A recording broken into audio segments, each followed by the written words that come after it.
Good evening to all of you who have joined us so far, and welcome to the Norfolk Historical Society's second Wednesday history program. Tonight, it is my pleasure to welcome someone who you may remember from January when he talked about a ghost story in Matthews County, Virginia. Our speaker is Benn Trask. Ben is a teacher, historian, and author, also a librarian. And he is going to explore the impact of the 1855 Yellow Fever Epidemic on especially the Irish population of Norfolk and Portsmouth. In 1855, politically, the American Party, also known as the Know Nothing Party, was very powerful in Virginia. They were very anti-immigrant, therefore anti-Irish. Some of them even blamed the Irish for bringing the yellow fever to Norfolk and Portsmouth. Some called it the Irish fever. If that sounds familiar, as you watch and listen to tonight's program, you may notice how timely the topic is. Mr. Trask holds an undergraduate degree in education and a master's in history, both from Virginia Tech in Blacksburg and a master's in library science from the University of North Carolina at Chapel Hill. He has lived everywhere. His dad was in the Navy, so he has lived all over. He himself was a Marine for a while, and I've been taught not to say former Marine. He's the author of Fearful Ravages, Yellow Fever in New Orleans, 1796 to 1905, and 6 related articles, as well as several volumes in the Virginia Regimental Histories of the Civil War series, and many other articles. His program tonight, Laboring Irish and the Yellow Fever Epidemic of 1855, will be recorded. So if you miss it, or you want to see it again, or you would like to refer a friend to it, you may find the link on our website probably by tomorrow. I will remind you of one thing. Those of you who are new, at the bottom of your screen, there's a chat feature and also a Q&A feature where you may submit questions or comments throughout the program, and I'll make note of those. And then at the end, we will throw them all at Ben for him to answer. The program that will be recorded will be on our website, and the website link is www.norfolkhistorical.org. It's Norfolk Historical, all run together.org. So please sit back and enjoy the program, and I will turn it over to Ben.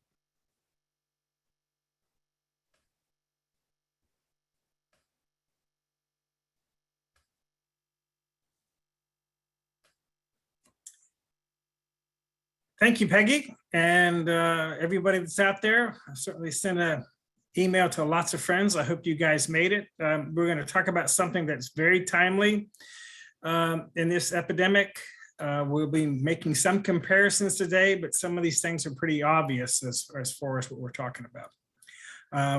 We're also going to look at things in a very narrow sense when we talk about Norfolk specifically, and then we're going to look at things literally globally that sort of fit in this context. So you have, again, a title for the presentation is A Menace and Martyrs. What Peggy references an article that I've drafted, that I've written. But again, Irish immigrants and the yellow fever epidemic. Nice saying here, only 2 things in the world are too serious to adjust on, potatoes and matrimony, okay? And we're gonna start with potatoes. These potatoes, we're gonna refer to as lumpers, are so much tied to the Irish that especially in the South, any white potato is referred to as an Irish potato for many, many years. Potatoes are critical to the Irish way of life. Not uncommon for an Irish man to eat 5 or 10 pounds of potatoes a day. Of course, you did have some vegetables, you did have some grains and fish and stuff like that, but that is the mainstay of their diet. That is what they live off. And given their circumstances, that was the best that they could do. You're talking about people with a family living off 2 acres of land in some cases like that. That is all the land you're going to have. That's what's going to sustain you. So this is where you get your calories from. The downfall is that if you're just living on that one crop, and for whatever reason, something comes and attacks that crop, you're going to be in a very bad way. And this is what comes and attacks that crop. This is called a blight, okay? And this blight will be, it's a fungus, and it's going to kill the potatoes. It's going to make the potatoes rotten. You cannot eat them. And not only do you have it in 1845, but you actually have it on and off a couple years like that. Some places get hit many times. Sometimes it will skip over that, but they literally will talk about how a fog would come in and within a day or two, it's as if the disease literally came in on the fog with the moisture, and the potato crop starts to die. Now, interesting as far as disease goes is that the people that are dying and they're not dying necessarily, certainly from the blight, and they're not necessarily starving to death. Many of them are going to die of diseases. Your immune system gets weakened. You huddle together. So you've got a great deal of stress. And so there's a number of diseases that are going to take away the Irish, but you're still talking about in the famine, about 1 million people that are going to die. One of those diseases in Ireland is called relapsing fever. And it's interesting that they will also refer to it as yellow fever. No way connected, but when you have a population that has a fair skin and there's issues with their liver and their liver is not functioning like it should, you end up with this jaundice complexion. All right, so now we're going to think in terms a little bit globally before we move in specifically in Norfolk. So first of all, the potato that the Irish are living off comes from the Americas. It's actually brought from the Americas. Think about the Andes and places like that in Mexico, where it's growing, to Europe. And again, given their circumstances, small amount of land, large families, you need a lot of calories. Potato really does fill that role. So you're living off the potato. How does the blight get there? Well, believe it or not, there's something called seed potatoes. And the seed potato is a small potato that you're going to plant in the ground. And from that small potato, you're going to grow your plant. The seed potato trade is in the United States. And so they are sending, again, from America, the seed potato. And that potato, when it gets to Ireland and is planted in Ireland, it has the pathogen in it.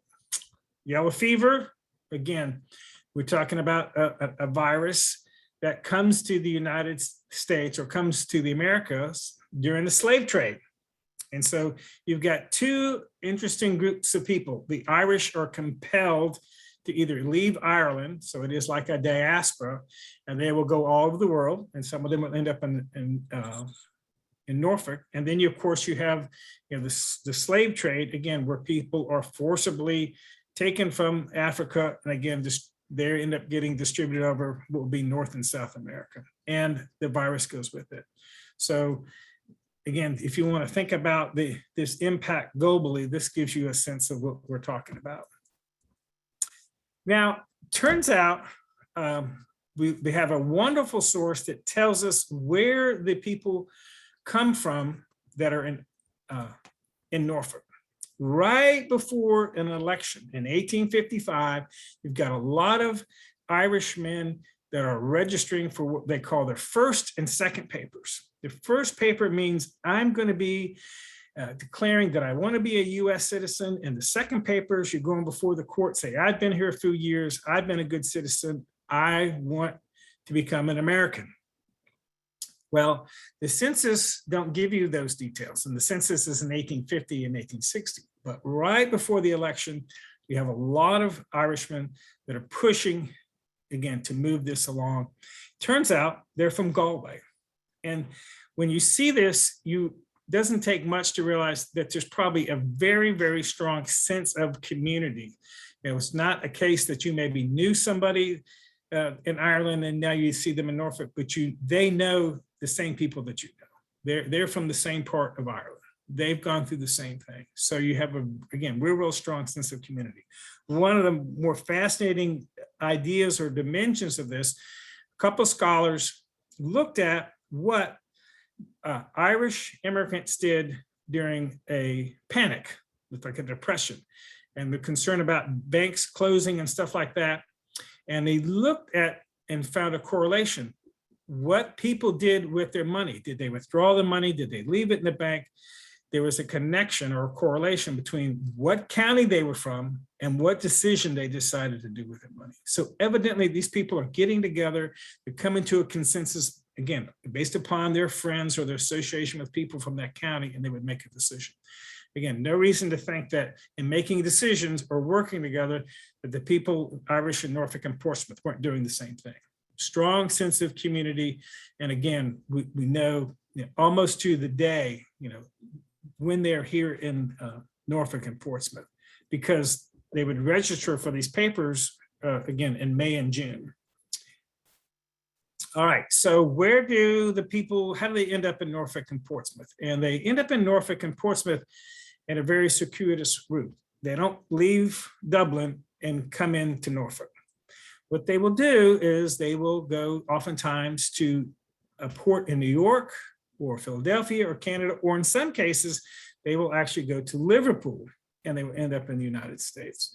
So there's an interesting way to track their migratory pattern to Norfolk and Portsmouth.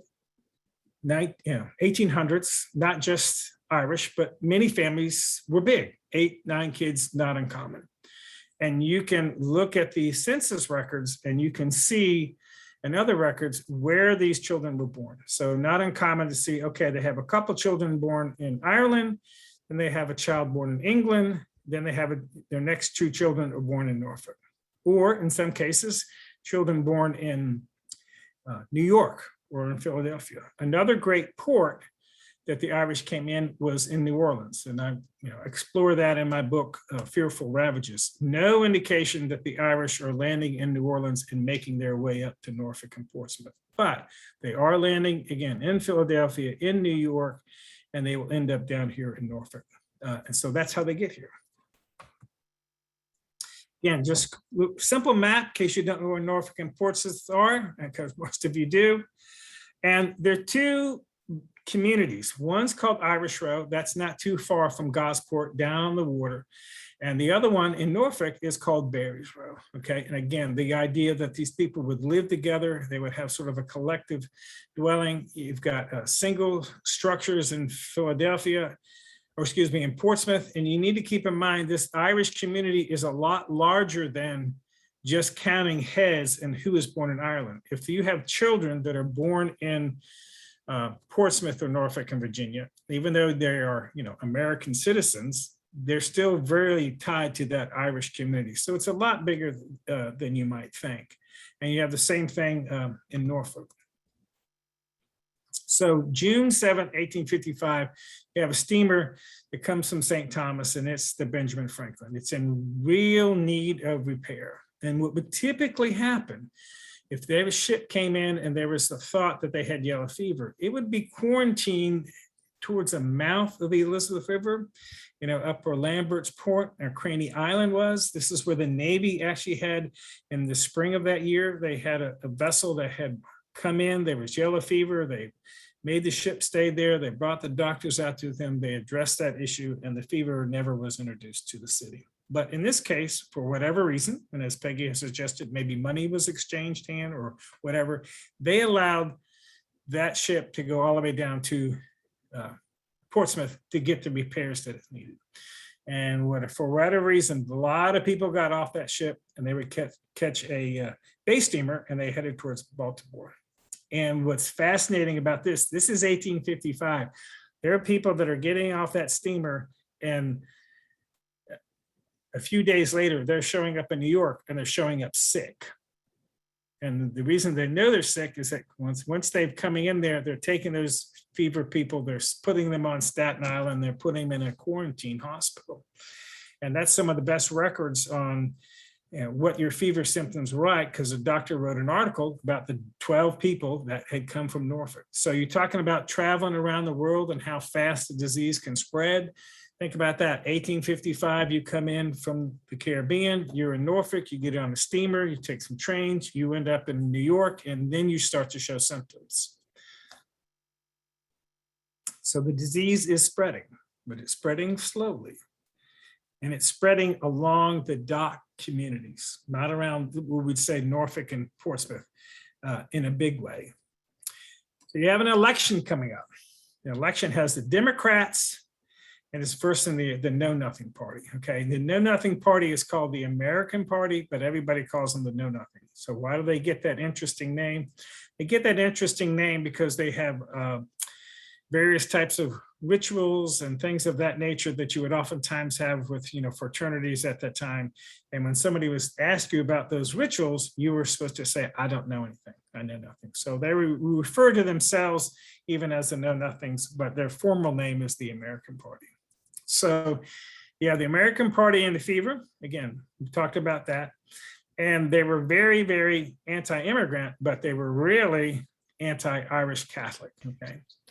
And you had many of the Know Nothings are going to hold important offices in Norfolk and Portsmouth.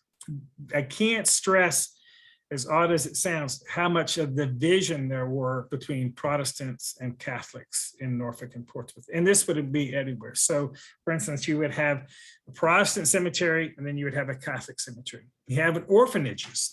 Well, the Norfolk orphanage had about 30 kids, and all those kids in that orphanage would have been born in either North Carolina or Virginia. And you can see that in the census in 1850. You have a private orphanage run by sisters. Those kids are born in Pennsylvania or they're born in Ireland. Now, why is that so important that you have that? This is a battle for souls. Literally, if you have an Irish child that ends up in that, Norfolk orphanage, he's going to be raised as a Protestant. And the Catholics know that. So how do they prevent that? They establish their own orphanage, and they make sure that you have sisters that are going to raise that. And the Irish community and the benefactors of that are definitely Irish, and they're Catholic, and they make sure they sustain that. Hospital, we'll talk more about that later, but you're talking about hospitals that get created, again, with the sisters after that, even the newspapers. So you have the Argus, which, supports and has nice articles and relates and things like that. It relates to the Catholics and things like that. And then you have the American Beacon, which is the Know Nothing paper, and charities too. So you have the Irish priests, and again, leadership in Ireland, because you do leadership in Norfolk that is, that are from Irish background, because you have Irish in Norfolk before yellow fever. So there is a division that you see that. All right, so you have an election, all right? And it turns out that Hunter Woodis wins, and he is Catholic, but he's born in the United States. He'd served as a mayor in the past. His opponent is Simon S. Stubbs, again, a known political candidate at the time. And so many of the Know Nothing candidates are put out of office. So we're trying to figure out how important are the Irish to this election. If we don't have I don't have the numbers for 1855 election, but in 1816, you got a little over 1,000 voters. All right, so there had been less in 1855. Just before that election in 1855, you got about 120 Irish men.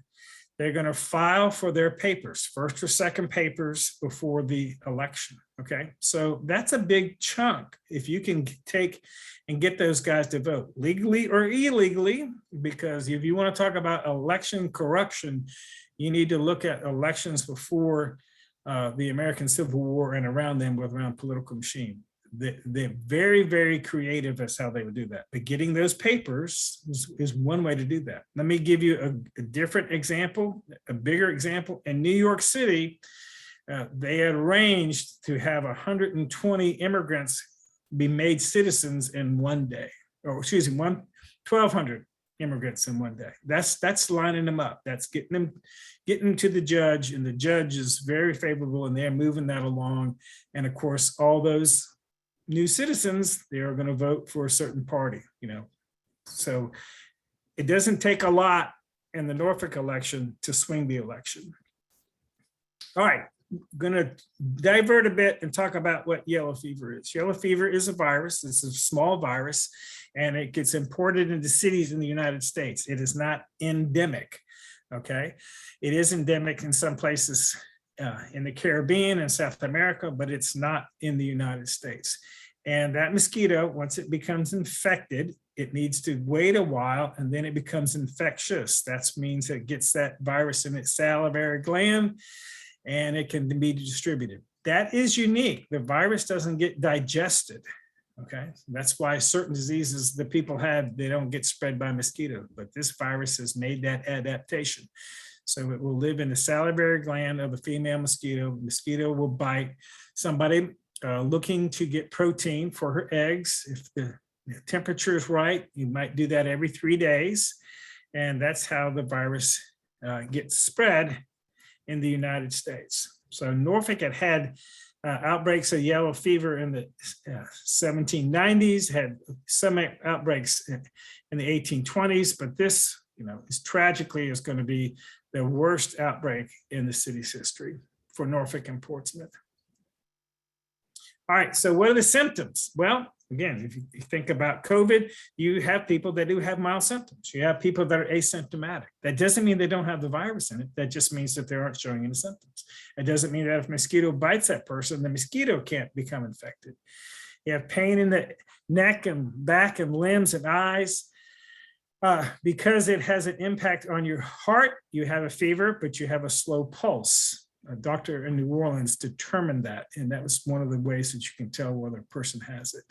You have this internal and external bleeding. It's a hemorrhagic bleeding. If you have that blood in your stomach, you can well imagine quite upsetting, and then you're going to vomit that, something that looks a lot like coffee grounds, and we refer to it as the black vomit. Okay, so again, it's having an impact on your kidneys, liver, and heart. You have a yellowish complexion if you happen to be from Europe, where you have fair complexion. Sometimes it's called pumpkin, orange, or bronze. And then you see the yellow here in the eyes. Again, another sign. And then last stage, you indicate that you're delirium. You're not aware who you are. You have a potential to be a harm to yourself or the people around you. This young man here, according to the Louisiana History Museum, is a young Irish immigrant that's in the last stages of yellow fever. So I don't have any images from Norfolk, but this is again a known individual that had contracted yellow fever. All right, so mosquito, again, it doesn't live in swamps. It doesn't, rainwater and stuff like that are important, but the rainwater is going to be in hard containers. It's not a strong flyer. There are mosquitoes that can fly for miles. This one does not do that. It works best if you have a lot of people packed close together and you have a source that they're going to develop water. Again, it is going to contract that virus from humans. And again, it's ready to go. She's infectious in about 10 days. Now, I can't show you barrels and things like that around Norfolk and Portsmouth, but what I did do, I went with a friend and I went around Colonial Williamsburg. Okay, it's not 1800s to 1700s, but look, you got standing water in barrels and buckets and casks and things like that all over town. And, all it has to do is stay there for about 10 days. The mosquito lays its eggs there. The larvae, which are called wrigglers, are going to live in that. There's enough bacteria and other stuff in there for them to live off. And then in 10 days, they're going to emerge, come out, fly out, and then they're mosquitoes. And again, a female mosquito, in a few days, she's looking for a meal. And then if she bites somebody that has the fever, she's going to pass that on and potentially to somebody else when she becomes infectious. But this is a good example. Again, just all over town, went around, took pictures, and you can see the water that's stagnant staying there. All right, so again, this is just an example of how the virus is spread. Notice the mosquito there, that red on her abdomen. When she bites you, some fantastic things are happening as far as the mosquito goes. First of all, she's going to inject you with their saliva. In there, there is a blood thinner, so your blood will come out quicker. That saliva is going to irritate you. That's why you scratch your skin. However, it's not going to irritate you while you're biting. She's going to take your blood. How much blood does she take? She takes in more blood than she weighs. So that's a lot of blood. It's going to land somewhere. She's going to excrete the water that's in the blood through her abdomen, and she's going to then use the protein that's in your blood to make her eggs, or casing specifically. All right, so one of the things that is terrifying for the Irish in Norfolk and Portsmouth is that, especially in Portsmouth, is that they get evicted. First of all, there is an effort to actually block off the fever area with the Irish. They put up barriers and things like that. That doesn't seem to be working. It's still spreading. And so eventually, with the help of a Catholic priest, they're going to take people out of the city, and they're going to take them outside the city racetrack. They're going to establish some type of hospital and things of that nature. So this is actually a Reverend John Chisholm. He talks about this most melancholy spectacle is removal under noonday heat of almost tropical sun. 9 carts filled with sufferers, in some cases 2 carts lying prostrate, and others 3 or 4 sitting. So they're getting the sick now out of the city. What makes this particularly tragic is this is exactly what happened to some of the Irish in Ireland. If I am a landowner and I have people living on my land, I get taxed. If there's a blight of mosquito and people, or blight from the potato, and the people are dying, they're not paying their taxes, or they're not paying my rent, okay? But I'm still obligated to pay the rent. So how do I get the Irish that I have legally evicted out? I send in people and I tear down their house. So this is ultimately how some of them get evicted. I'll rip down your house, and if you want to live in the rubble, you can do that. All right, and you have a debate. And this is where the Irish get, again, sort of dragged in this. One, the idea is that disease is imported on ships, so you need to have quarantines. And the other is that it's generated locally. You know, people that live in filth, it smells bad, people that have poor habits, you know, they don't do things in moderation, they drink too much, they live in filth and things like that.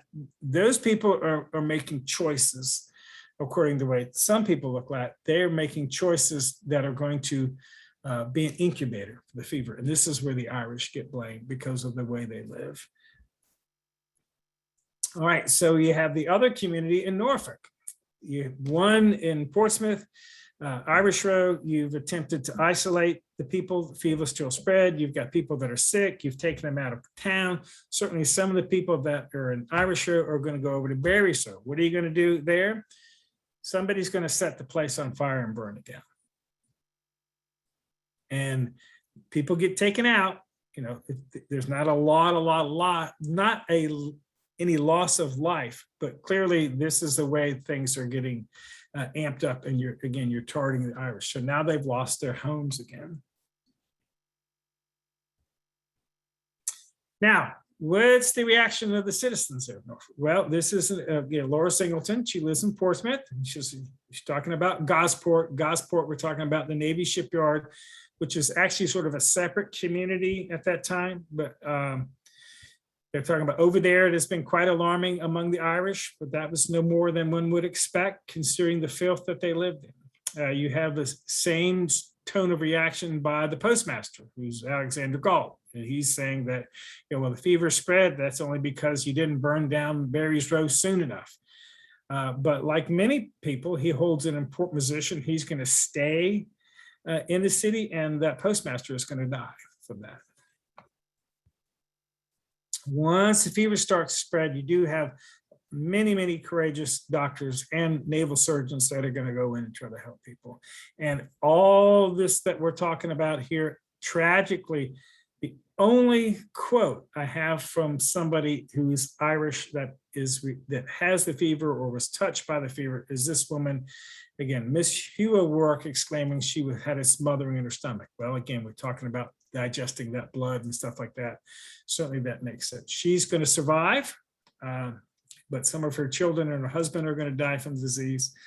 And one of these doctors that goes in there is George Upshur, and you can see how he's going to go in there. He's actually going to die. Very, very ornate tombstone that he has in over there in Norfolk. You see how elaborate it is. He's a Mason. It's quite a piece of artwork and quite an honor to him. But he's going to be one of those doctors that goes in and tries to help people. Now, this story, because of how many people are dying and how terrible it is, it becomes not just a national story, it becomes an international story. So, of course, in the upper part up there, you see that's the New York Times. You've got papers in New Orleans that are talking about it, and especially New Orleans, because New Orleans now has a reputation at this time as being the place that catches the most yellow fever. Because they have an expertise, they're actually going to send doctors from New Orleans and nurses that will come to Norfolk. Then we also have Chicago. We have one from California. This paper right here, Dreadful Pestilence in Norfolk, that's an Irish paper. So I've looked at the Irish papers. They have sort of a generic discussion about this. They don't mention the fact that there's, that their countrymen are dying, by the scores at that time. They don't make a connection to that, but they do reproduce the stories that they come from other papers and talk about it. All right, so if you're talking about Irish, you need to talk about the leadership, and there are three Catholic priests, and you have an order of sisters. You have Father Francis Devlin, who at St. Paul's in Portsmouth, he's going to die from the fever. You have Matthew O'Keefe, he's from St. Mary's Church in Norfolk. He's going to contract the disease and live. You have Robert D. Woodley, he's a Jesuit. He's sent in by the bishop, who's a Catholic bishop, Mcgill, John Mcgill, and he will pass through Norfolk, pass through Richmond. He will actually meet with the bishop before he comes to Norfolk. He survives the fever. The Catholic Church is the only church that's going to send in help. The other churches, Protestant churches, if you have an Episcopal or Methodist religious leader that dies, those churches outside of that don't send anybody in for relief. Let me give you a sense of how serious this is. And it's fascinating that I found this a couple of years ago when Robert Woodley passes through Richmond. He meets with the bishop. He makes out his will. And he specifically mentions in his will that I am making this will because I am heading towards the fever in Norfolk and Portsmouth, and I might not make it. But he goes and he survives. And wonderful, he leaves a day book, which is at Georgetown University, and he describes all his activities and stuff like that are involved with it. Daughters of Charity, which are also Maryland-based, they work in hospitals, they work in orphanages, and some of those sisters are also going to die. Tragically, you don't learn about the sisters in any way. I've been in touch with the Sisters House. They don't have a lot of records. You don't learn about them until they're either very sick or they perish. All right, so this is a picture. This is John Mcgill. Again, we talked about him sending Woodley in there, and he's actually going to get dispatches from the two priests that are there. He gets involved in a very heated discussion with the Know Nothing papers, and he's going to outwardly blame, this is God bringing this on this because of what the Know Nothing party has done. And again, he's also going to get reports from the priests that are there. And of course, the Know Nothing papers in Richmond are going to counter that and do what they can to bash the Irish. So Father Devlin informs, again, the Bishop Mcgill early on. Again, he specifically says that most of the victims are Irish. And this is, we're going to talk more about this later. All right, so yellow fever, by the end of July is raging in Barry's Row. 2 rows of shanties are a perfect cesspool of pestilence. The Irish living there are almost as degraded as the state that they were half-starved in the districts of Ireland. And the reign of know-nothingism has been visited by a curse. So this is somebody, again, that's definitely anti-know-nothing. William Lamb will later become a very important officer in the American Civil War, associated with Wilmington, and a political official in Norfolk after the war. But he keeps a diary. He's also involved in newspapers. And as a young man, he keeps diaries. And he writes about that before his family leaves. And summertime, with the fever there, the middle-class families will leave. They will part. If you happen to be poor or you happen to be enslaved, it's going to be very difficult for you to leave. And so they're going to face the brunt of the fever. Now, talk about various types of tragedies and things of that nature. I can't stress this enough. The federal government does basically nothing to assist the people of Norfolk and Portsmouth. You have about $250,000, and it's all private money, state money, but mostly it's private money. The federal government, again, the Navy is in the records that are printed by Norfolk and Portsmouth, the report, they give less than $500.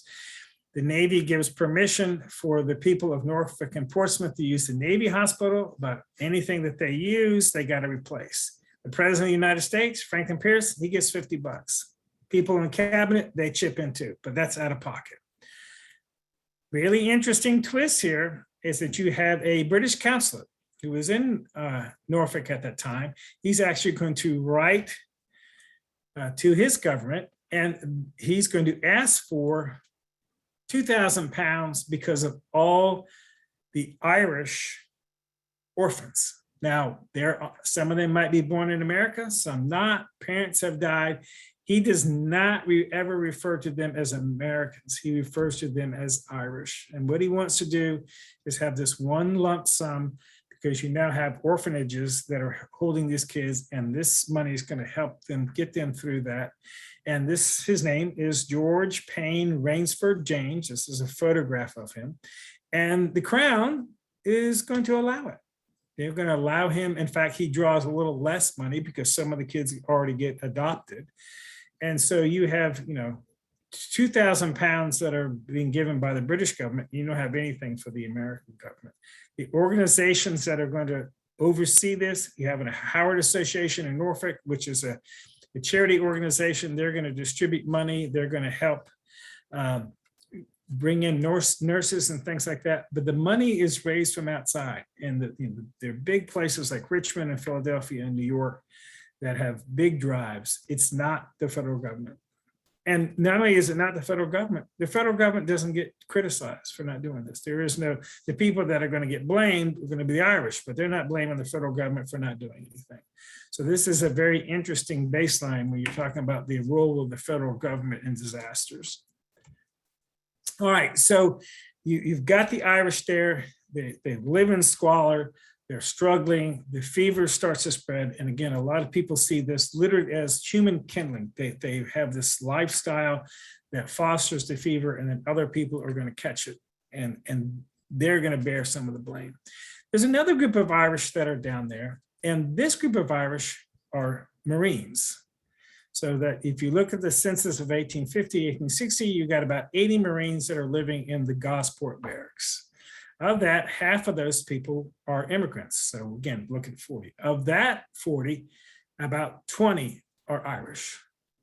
So there are Irish immigrants down there, but because they are Marines, because they are in uniform and they died, they get applauded for their steadfastness in being there. The only criticism is that they like to drink, and that again implies because they have excessive habits, so that helps bring upon death. But these are the hidden Irish.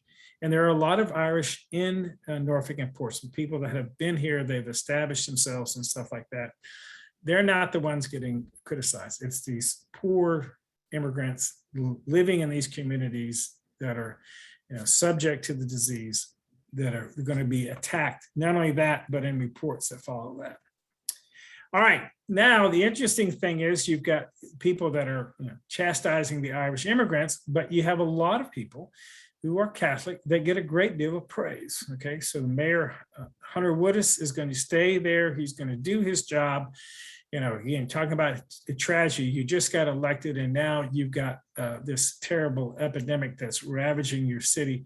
He stays there and he dies, okay? Again, we're going to talk about the Sisters of Charity. Those women, you don't learn about their names or anything like that until they're very sick and they also die. We have an interesting woman, Ann P.B. Herron. She's going to leave money for the DePaul Hospital. She does not leave, even though she is actually very well off. She's going to stay in Norfolk. She's going to nurse her slaves. She's going to stay there. She's going to criticize white slave owners for leaving. And she does everything she could to take care of them. She also dies, and she also is lauded in the press. And Father Devlin, who we mentioned, he perishes, again, becomes a hero, and so does Father O'Keefe. So you have this interesting contrast as far as who's to blame and who should be praised. And they're both sides are Catholic. All right, so what's the impact that we're talking about here on the fever? Talking about 10% or more of the population of Norfolk and Portsmouth to die. About 1,000 in Portsmouth, those numbers should be, and 2,000 in Norfolk. Okay, so you have this terrible tragedy. The city itself is going to develop this reputation for being sickly, but they're not alone as far as cities go. But despite that, the immigrants still come. So you have this terrible tragedy, and still in 1860, you got more people than the 1850 census. That's because they were coming in. Why do they do that? Because you have the same experience in other cities. We're talking about Charleston, talking about New Orleans, you're talking about New York, Philadelphia. You just had a different type of epidemic. The Irish are also going to continue to come to cities. This is a transition that they make. Remember, they're living on farms and things like that in Ireland. When they come to the United States, a lot of them are going to settle in cities. So if you look at, again, census records for Norfolk County, Princess Anne County, 1850, 1860, you don't see a lot of Irish living outside of the cities. They're not out there. They have made a change to live in the cities. And of course, they're going to become very powerful politically. That's because, of things like this, because of the way people have treated them. And this is how they're going to help react to that, not only in Norfolk, but in other cities. And this issue with the Irish and the Catholic Church does not stop tragically. Not too long after that, St. Mary's Church is going to be actually torched, much like Barry's Row. So that friction between the Irish Catholics and the Protestants born in the United States doesn't go away. So that's what I got. If you guys got any questions, I'll be happy to answer that. I got a little bit of show and tell. Doesn't always show up on the screen, but there's a number of very interesting publications that you can draw upon. One of them, this is Reverend Armstrong. He writes a history of that. The Philadelphia Committee is going to publish a report. This is a report, original report from the Howard Association. Again, these were all 1855, 1856. And finally, you have one of Norfolk's better known early historian, William Forrest. He's also going to write a history. So if I had to buy these many, many years ago because of my interest, now you can access those things online. Okay, any questions, guys? Comments, discussion? I have one question. Okay. People often ask about the history of Quarantine Road in Norfolk and the Quarantine House. Could you talk a little bit about that? Well, that, like I said, the idea of having that outside of town, that's something that the Navy also practices and stuff like that. So it wouldn't just be for yellow fever, it could be for smallpox and things of that nature. And the cities would oftentimes set that up. You probably know more about that specifically than anything else. It also gives you a sense of where the outskirts of the city were, because you were going to have that outside of town. Okay. Do you want to add anything like that? Because I know you know about that. No, I don't, other than it was in the Lambert's Point area. I think. Yeah, it's the same idea. I'll give you another example of, again, the idea of quarantine. You have Commodore Perry leaves from Norfolk. He goes to Japan, and the idea that you're trying to force Japan into trade with the United States. When his ships come back, they will go into quarantine because they've come from Japan, who knows what they're bringing, off Craney Island, again, off Lambert's Point. So the Navy's got a good procedure on what they're doing here, but this Benjamin Franklin is not a Navy ship.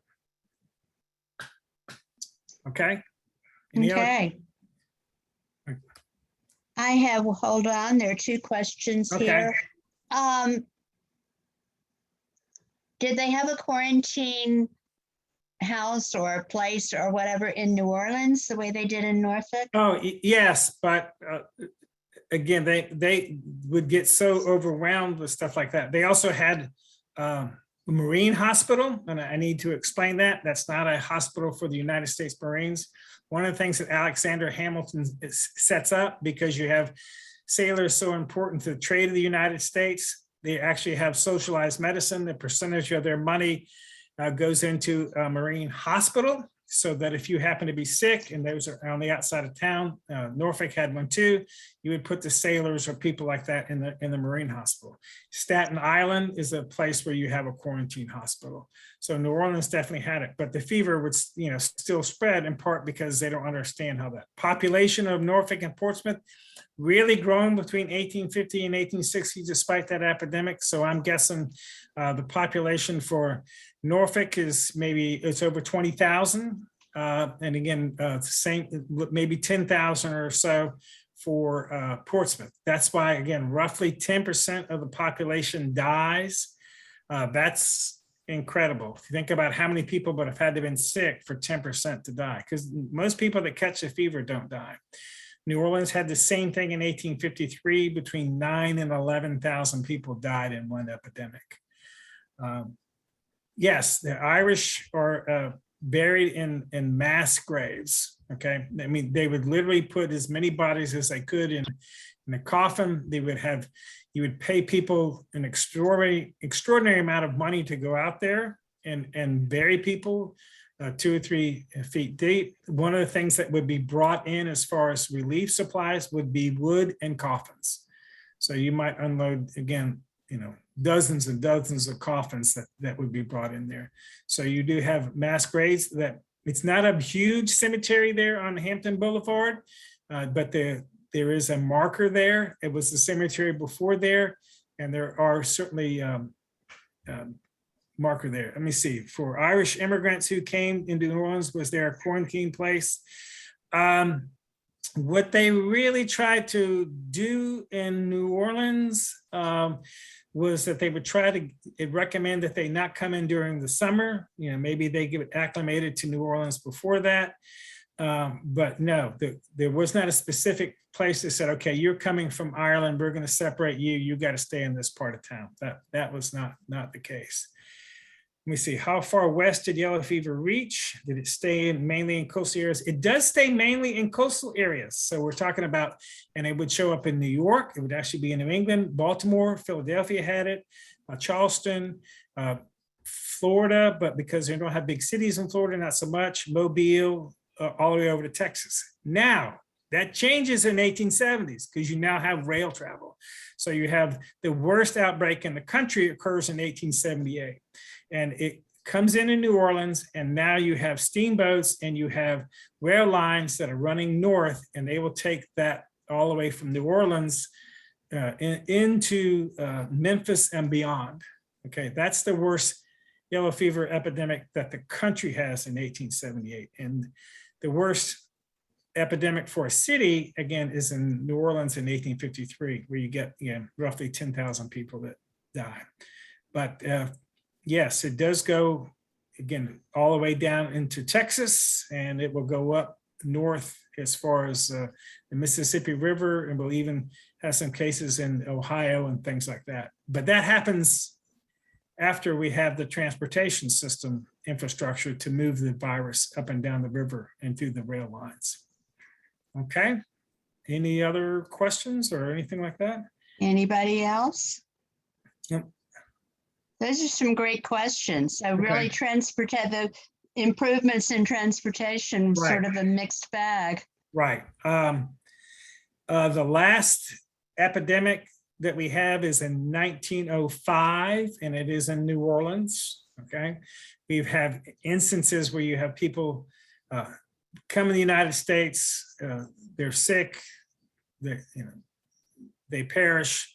They'll do an autopsy and they'll determine that that person came from Brazil or someplace like that and brought in the fever. But you don't have actually somebody bringing in and spreading the fever. The last time that happened in this area was in 1899. You actually had a soldier that comes into Hampton Roads. He's actually in the soldiers' home over there in Hampton.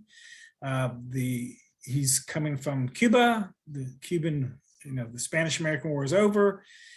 He brings in the fever, and through him it spreads. There's a handful of people that die, and there's about 50 people that get sick, and that really, really creates a panic in this area, to the point where Norfolk is trying to set up a quarantine against Hampton. Newport News is trying to set up a quarantine against Hampton, and the city of Hampton is trying to set up a quarantine against the soldiers' home.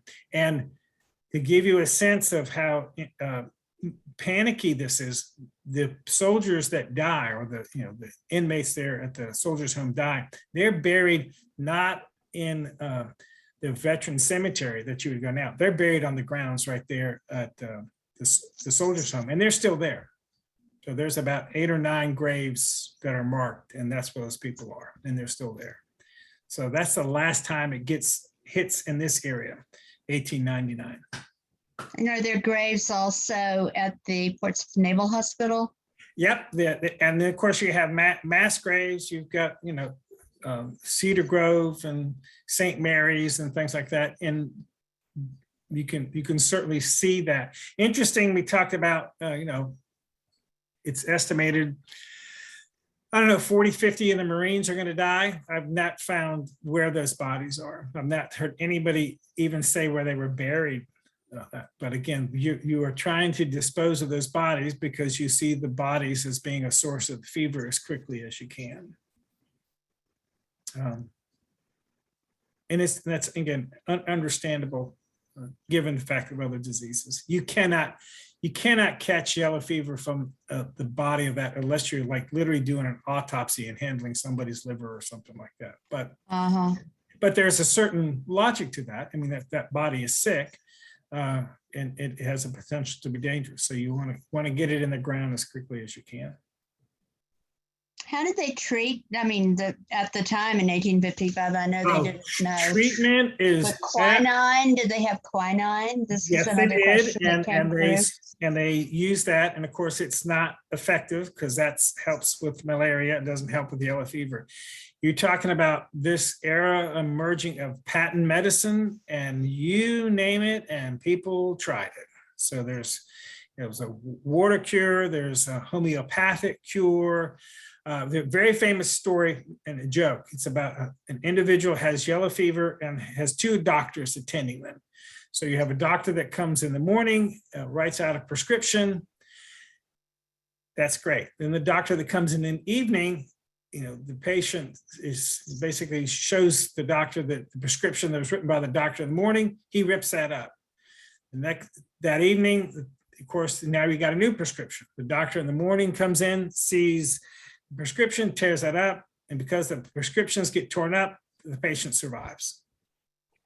Oh, too many doctors. Too many doctors. The people that really, really that are going to help you are good nurses. And that would include both men and women. So somebody that has experience, like nurses that come from Charleston, nurses that come from New Orleans, some nurses that come from Philadelphia, that they've been involved in other things like that. Those are the people that are going to save your life. And nurses would literally have a 12-hour shift, a 24-hour shift, sometimes a 48-hour shift. And if you are a nurse in somebody's house, you are doing everything. You're looking for the food for them to eat, you're looking to prepare the food, you're looking to, do the washing, the scrubbing and stuff like that, and doing everything you can to take care of the patient. So you could become exhausted.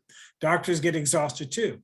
Doctors would talk about, they would see, 50 patients a day. They would see 100 patients a day. They would see 150 patients a day. And so it's, it's a different, stress, but again, very, very stressful, just like we talk about with COVID, as far as, taking care of your healers and things like that. Ben, I thank you. Do you want to put your screen up again Yeah. with your contact information? Okay. I thought I saw it. You did.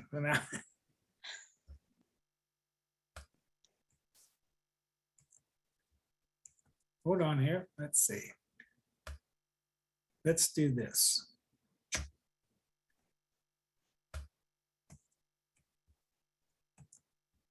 It's not letting me go forward or backwards. Oh, well. Hold on. I need to start. All right, now let's try. That's that.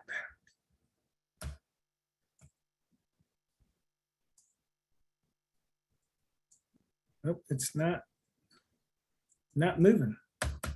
Oh, there it was. There you go. There I am.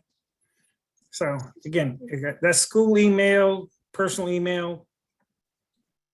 Happy to do that. And please note that Ben is spelled with 2 N's. It's a 60s thing. Yeah. Okay, thank you so much. Okay. If you want to take your screen share away, Okay. I will thank everyone for coming.